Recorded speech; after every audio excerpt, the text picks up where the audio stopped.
আমি রূপাস কুকিং থেকে আজকে খিচুড়ি বানিয়ে দেখাচ্ছি, সবজি খিচুড়ি। আমি একটা প্রেসার কুকার বসিয়ে দিয়েছি এবং ইন্ডাকশনের মধ্যে এটা সামান্য তেল দিয়ে একটা তেজপাতা ফোড়ন, 1 চামচ 5 ফোড়ন, একটা বড় এলাচ, তারপরে একটা শুকনো লঙ্কা ফোড়ন দিয়ে আমি দুটো পটল কুচি কুচি করে কেটেছি এবং একটা আলু দিয়েছি, একটা বড় টমেটো কুচিয়ে দিয়েছি। এবার আমি এটাকে নাড়ছি। হঠাৎ করে খিচুড়ি খেতে ইচ্ছা হলে আপনারা এইভাবে করে খেতে পারেন। তার মধ্যে একটু কারি পাতাও ফোড়নে দিয়ে দিয়েছি। এবার আমার এটা ভাজা হয়ে গেছে, নাড়াচাড়া করে নিয়েছি। এবার আমি 1/2 কাপ ডাল ও 1 কাপ গোবিন্দভোগ চাল দিয়ে দিলাম।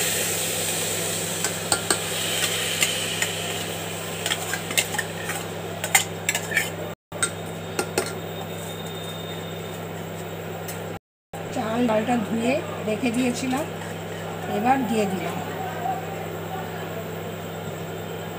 প্রেসারে করলে সুবিধা হয়, এরকম ভিজিয়ে আপনারাও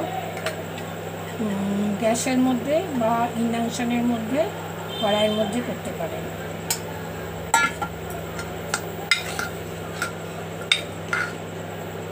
চালটা আমি নেড়ে নিচ্ছি এবং সবজিগুলো তো ভাজা হয়ে গেছে।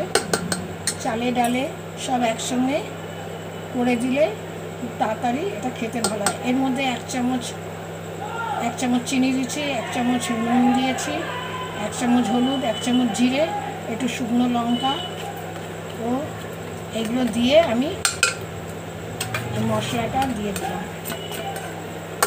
সব মশলা দিয়ে দিলাম।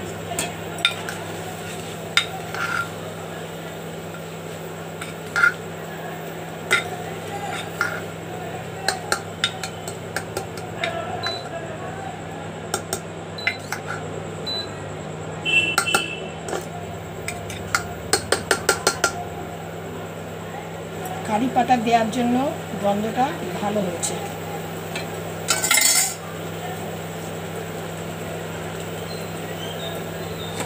সব মশলা দেওয়া হয়ে গেছে। এবার আমি এটাকে জল দিয়ে প্রেসার কুকারটা বন্ধ করে দেব।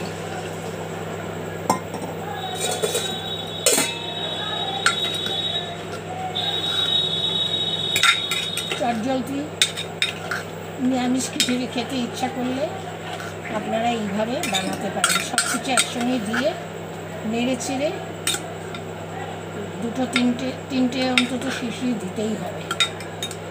আরও বেশি দিতে পারেন, যারা নরম খেতে চান গলা গলা, তারা আরও দেবেন, আরও সিটি দেবেন।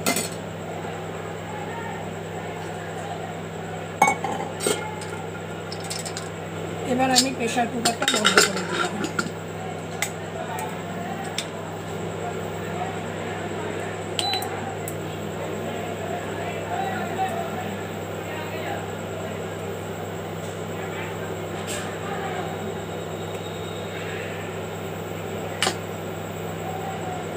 সিটি উঠতে একটু টাইম লাগবে।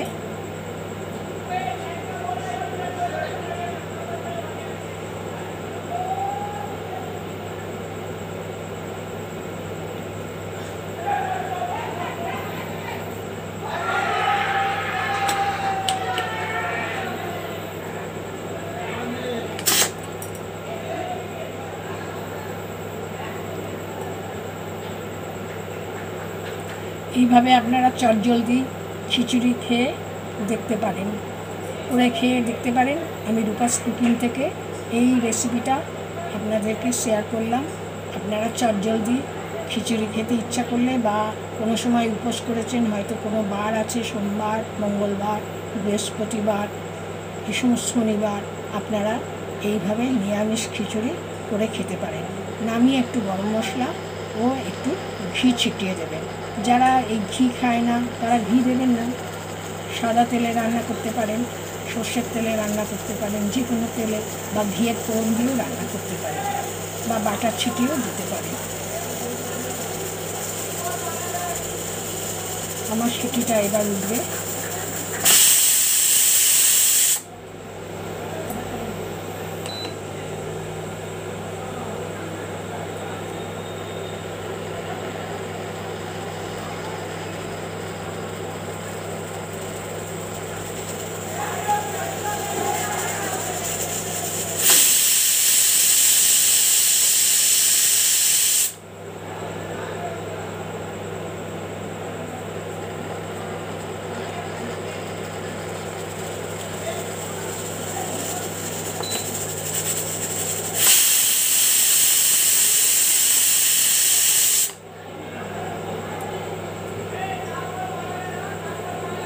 আপনারা যদি ডিমের অমলেট দিয়েও খেতে পারেন, আলু ভাজা, পটল ভাজা, বেগুন ভাজা, এই সমস্ত দিয়েও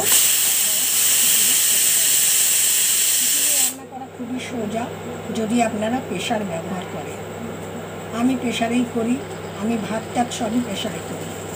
এতে গ্যাস বাঁচে, সব কিছু সময় বাঁচে এবং টাইম বাঁচে, সব কিছুই বাঁচে এবং তাড়াতাড়ি হয়ে যায়। এই ভিডিওটা আপনাদের কেমন লাগলো আপনারা লাইক, শেয়ার ও কমেন্টস করে ধন্যবাদ। এখন এটা খুলতে হয়তো একটু টাইম লাগবে, তবুও আমি দেখাচ্ছি। এটা ঠান্ডা হয়ে গেলে আপনারা খুলবেন। হ্যাঁ, আমি কিন্তু এটা ঠান্ডা হওয়ার আগে খুলে দেখাচ্ছি। ঠান্ডা হয়ে খুললে চালগুলো, ডালগুলো নরম হয়ে যায়, কিন্তু এই মুহূর্তে যদি আমি খুলি তাহলে এই চাল ডালগুলো অতটা নরম হবে না, সবজিগুলো অত নরম হবে না। আমি ভিডিও করছি বলে আপনাদেরকে এটা করে খুলে দেখাচ্ছি কেমন হলো। যেকোনো রান্না করার সময় আপনারা মাংস রান্না করার সময় এইভাবে টেনে খুলবেন না, হাওয়া না ছেড়ে দেবেন না। হাওয়াটা থাকলে ভেতরে ভেতরে মাংস, তারপরে ভাত, তারপরে খিচুড়ি, যে কোনো রান্নায় তাড়াতাড়ি নরম হয়ে যায়। এটা এখন নরম হতেও পারে, নাও হতে পারে, আমাকে হয়তো পরে একবার তাহলে চাপাতে হবে। আমি এখন দেখছি এটা কেমন হলো।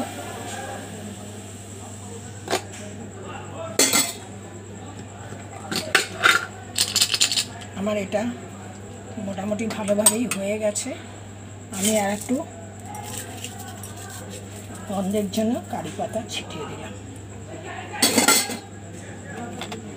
দেখুন আমার খিচুড়িটা হয়ে গেছে, আপনারা দেখতে পাচ্ছেন নিশ্চয়ই খিচুড়িটা হয়ে গেছে।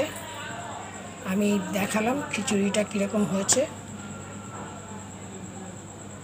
আপনারা লাইক, শেয়ার ও কমেন্টস করে আমাকে জানাবেন। ধন্যবাদ।